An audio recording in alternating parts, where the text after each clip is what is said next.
আসসালামু আলাইকুম। আজকে আমরা ট্রেন্ড ফলো করে ট্রেড করব এবং আমাদের অর্ডার ফ্লো ফলো করে ট্রেড করব। যদি আমাদের এর মাঝখানে কোনো রাউন্ড নাম্বার কোনো ট্র্যাপ হয় সেগুলো আমরা এক্সপ্লেন করব। তো চলুন ফার্স্টে আমরা মার্কেটটাকে রিড করি। সবার আগে মার্কেট রিড করা হচ্ছে আমাদের মেইন। মার্কেট যত ভালো রিড করতে পারবেন আপনি তত ভালো মার্কেট থেকে অ্যাকুরেসি বের করতে পারবেন। তো কেন আমরা ট্রেন্ড দেখে ট্রেড করব? দেখেন আমাদের মার্কেট এই জায়গায় ডাউন ট্রেন্ড ছিল। ডাউন ট্রেন্ড থাকার পরে এটা ব্রেক করছে। কোনটা ব্রেক করছে? Lower high. Lower high break করার পরে আমাদের কি ট্রেন্ড চেঞ্জ হয়ে গেছে। ট্রেন্ড চেঞ্জ হওয়ার পরে আমাদের মার্কেটে কি হইতেছে? Corrective move. কারেক্টিভ মুভের পরে আমরা ইম্পালসিভ মুভে ট্রেড করতে পারবো আপওয়ার্ড। এখানে আমি কেন এটা আপওয়ার্ড দিকে এটা প্লেস করলাম, এখন আসি আমরা লজিকে। এক, আমাদের মার্কেট তো আপ ট্রেন্ড, এটা একটা লজিক, আপ ট্রেন্ড আমি করছি। দ্বিতীয় লজিক কি? দ্বিতীয় লজিক দেখেন অর্ডার ফ্লো। অর্ডার ফ্লো কিভাবে হয়েছে এটা দেখেন, বড়, এটা তার থেকে ছোট, এটা তার থেকে ছোট, মানে আমাদের সাইজ ছোট হয়ে আসতেছে। আমাদের অর্ডার ফ্লো দুইভাবে হইতে পারে, একটা হচ্ছে ইনক্রিজ অথবা ডিক্রিজ। এখানে কি হয়েছে? ডিক্রিজ, মানে কমে আসা, সময়ের সাথে কমে আসা। এখানে কি হয়েছে? Order flow increase. দেখেন এটা ছোট থেকে বড় হইতেছে, এটা ছোট, এটা বড়, এটা তার থেকে বড়, মানে সময়ের সাথে আমার ইনক্রিমেন্ট হইতেছে। অর্ডার ফ্লো এখানে হয়েছে ডিক্রিজ, এখানে হয়ে গেছে ইনক্রিমেন্ট। এখানে কি হয়েছে? এখানে আবার ডিক্রিমেন্ট হয়েছে। কিভাবে? ছোট, আমাদের ছোট হয়েছে, তার থেকে একটু বড়, তার থেকে আরেকটু বড়, সময়ের সাথে বড় হয়েছে। আমরা জানি সময়ের সাথে যেটা বড় হয়েছে সেটা রিভার্সাল আসে। দেখেন এখানে তিনটা ক্যান্ডেল পরে সময়ের সাথে যখন বড় হয়েছে রিভার্সাল আসছে, এখানে তিনটা ক্যান্ডেল যখন সময়ের সাথে বড় হয়েছে তখন আবার রিভার্সাল আসছে। এখন পরবর্তী রেটটা আমরা কি করতে পারবো?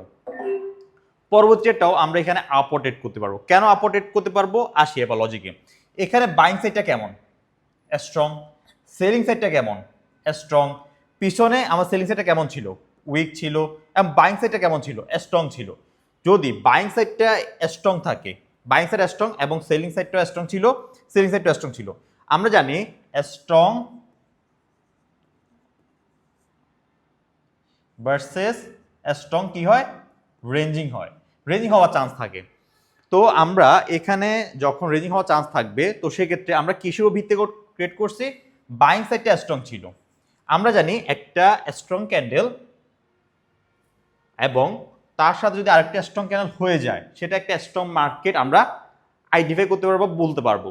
এখন কতগুলো স্ট্রং ক্যান্ডেল মিলে আমাদের একটা স্ট্রং মার্কেট তৈরি হয় এবং কতগুলো উইক মার্কেট মিলে আমাদের উইক মার্কেট তৈরি হয়। তো আমাদের এখানে দেখেন আমাদের অর্ডার ফ্লো কি হয়েছে? ইনক্রিজ হওয়ার পর মার্কেট রিভার্সাল করছে। এখন পরবর্তী ডেটটা কি হইতে পারে? পরবর্তী ডেটটা আমরা একটু সতর্ক থাকি। এটা যেহেতু স্ট্রং, এটা আমরা আপওয়ার্ড দিই। এখানে আমরা আপওয়ার্ড দিলাম। কেন আপওয়ার্ড দিলাম? দেখেন আমাদের বাইং মার্কেটটা কেমন ছিল? স্ট্রং। এটা ছিল আপটেন্ড, আপটেন্ডের এটা ছিল কারেক্টিভ অংশ। কারেক্টিভ অংশ, এটা ছিল ইম্পালসিভ অংশ। ইম্পালসিভ এবং কারেক্টিভ, এবং মার্কেট ছিল কি? স্ট্রং।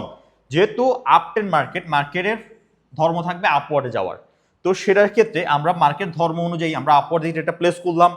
এবং পিছনে দেখতেছি বাইং মার্কেটটা স্ট্রং, এটা স্ট্রং, এটা স্ট্রং, এবং স্ট্রং এর ভিত্তি করে আমরা এটা তো আপওয়ার্ড এটা প্লেস করলাম। কিসের ভিত্তিতে? আমাদের স্ট্রং মার্কেট দেখে সেটার ভিত্তিতে যাবে তো আপওয়ার্ড। ওপেন এরিয়া আপওয়ার্ডে। Strong market, buying market reference হিসেবে আমরা বাইং মার্কেট যদি ধরি, বাইং মার্কেটও আমাদের আপওয়ার্ড দিকে যাবে। তো সেই ক্ষেত্রে আমরা এখানে ট্রেডটা প্লেস করতে পারবো। এখন পরবর্তী ট্রেডটা কি হতে পারে? পরবর্তী ট্রেডটা আমাদের এটা আপওয়ার্ডে দিব। কেন এখানে আমি আপওয়ার্ড এটা প্লেস করলাম? এটা কি হয়েছে? অর্ডার ফ্লো দেখেন আমাদের, আবার দেখতেছেন অর্ডার ফ্লো, এটা কি হলো? বড়, তারটা সমান পাই কাছাকাছি বা ছোট বলতে পারেন, এটা ছোট হয়ে আসছে। অর্ডার ফ্লো কেমন হয়ে আসছে? অর্ডার ফ্লো কমে আসছে, সময়ের সাথে কমে আসছে। অর্ডার ফ্লোর সাথে যদি কোনো ট্র্যাপ হয়, এটাকে বলবো আমরা ট্র্যাপ ওয়ানে, যেটা আমাদের অর্ডার ফ্লোর সাথে হবে। যদি অর্ডার ফ্লোর সাথে ট্যাপ হয় সেই ক্ষেত্রে আমরা এখানে ট্রেডটা প্লেস করতে পারবো। আর ট্রেন্ড তো আপওয়ার্ড, আপওয়ার্ড আমাদের সাথে আছে, এখানে মার্কেট আপওয়ার্ড যাবে। দ্বিতীয়ত আমাদের 50 একটা রাউন্ড নাম্বার আছে। আমাদের কতগুলো লজিক আছে? একটা হচ্ছে আপ টেনের লজিক, একটা হচ্ছে আমাদের ট্যাপ ওয়ান লজিক, আর একটা হচ্ছে আমাদের রাউন্ড নাম্বার লজিক। একটা ট্রেডের পিছনে আমাদের অনেকগুলো লজিক কাজ করতেছে। তো সেই ক্ষেত্রে আমরা এখানে করতে পারতেছি। এখন দেখেন একটা জিনিস, ইনফ্লুয়েন্স টাইপের শো করতেছে। ইনফ্লুয়েন্স কি? আমাদের সেলিং প্রেশার শো করতেছে, উপর থেকে সেলিং প্রেশার শো করতে, একটা ইনফ্লুয়েন্স বলা হয় এটাকে।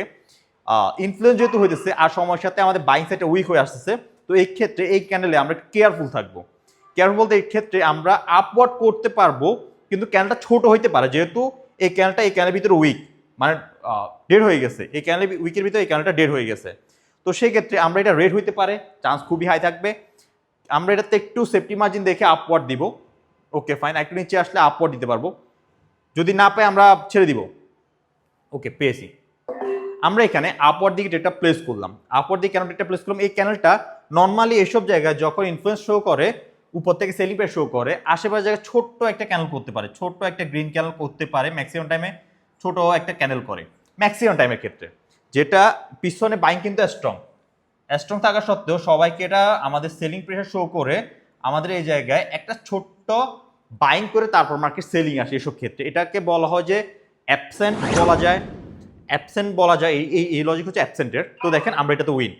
আমরা এখানে আমাদের এটাতে আমরা ইগনোর করতে পারি আমাদের 1 2 3 4 5, আমাদের এটা ইগনোর করব কারণ আমরা এখন শিওর না মার্কেট কি করতে পারে, আমরা শিওর না। কারণ হচ্ছে আমাদের সাইজ ছোট হয়ে আসছে, সাইজ ছোট এবং নিজের বডির ভিতরে ক্লোজ, এবং সাইজ ছোট। এখন আমরা এই জায়গায় কনফিউজড আমাদের এটা হবে কিনা। তো সেক্ষেত্রে আমরা এখানে ট্রেড করব না, আমরা এখানে ট্রেড স্টপ করে দিব।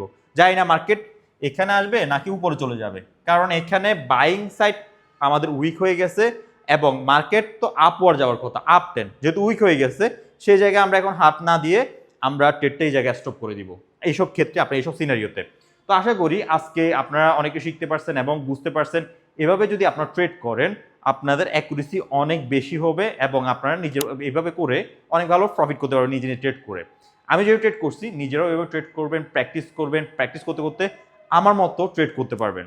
সো আজকে অনেক কিছু শিখতে পারছেন আশা করি। এরকম যদি ভিডিও পেতে চান কমেন্ট করবেন, লাইক করবেন, শেয়ার করবেন ফ্রেন্ডের সাথে। ধন্যবাদ।